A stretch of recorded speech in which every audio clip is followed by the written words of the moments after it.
4 years in Milwaukee. You're just down the road, so you're never too far from Chicago. What was the experience and emotion and the feeling when it was nearing a deal where it looked like you were going to end up putting on that Chicago Bulls jersey and coming home?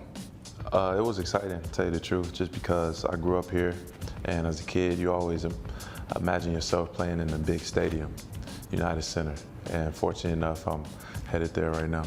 So you were definitely young during this time, but you still, I'm sure, are very aware and remember somewhat that Michael Jordan, those Bulls, those glory years, man, what that uniform means, how iconic it is. Does that elicit some emotion out of you too, knowing that you're going to put on that same jersey? Yeah. Most importantly, it was just the culture that he helped lay the foundation for.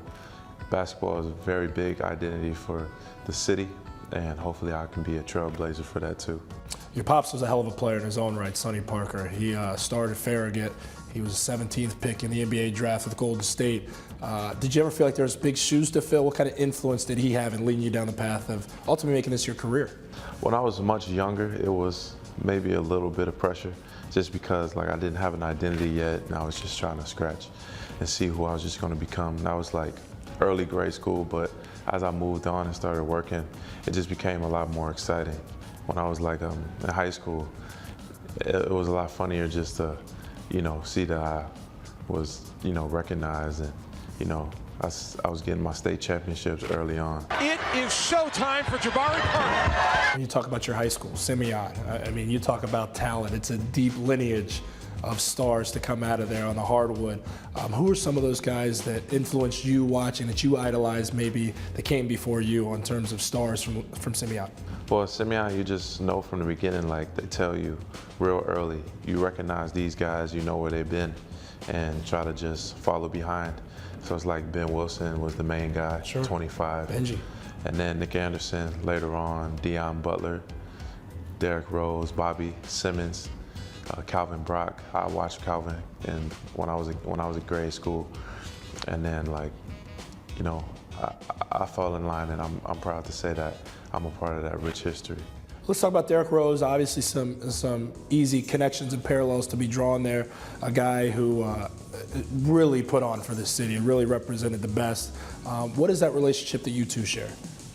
It's more like a friend that hasn't seen each other for a long time, and we catch up. So, it's not real personal, but every time we do talk, it's like home. As a Bulls fan, what did you think of kind of the rise and fall, like what happened with Derrick, and seeing how high he went and then kind of how low things got? How did you look at it from afar? Derrick had no lows. He didn't, because he still maintained. And, Derrick is a legend, no matter what. Like, I don't like how you explain that. What are you thinking when that question gets asked to you? I loved it, man. I really loved your response and how you defended Derrick, who's one of our own here in Chicago. Media has washed down the drain of just making a story instead of being real and true. And everyone knows, every basketball player who watched Derrick grow up, that he is who he is, and that's not going to change. Just a very short time, man. You're going to step out on that floor, and you're going to hear your name called in front of the people that helped raise you, cultivate you, and some that just have cheered from afar. What is that moment going to be like when you step foot on the United Center floor as a Chicago Bull? Well, I'm preparing for that moment right now. I'm just trying to work hard and trying to be the best that I can be, so when I step on that court, I can make my dreams come true.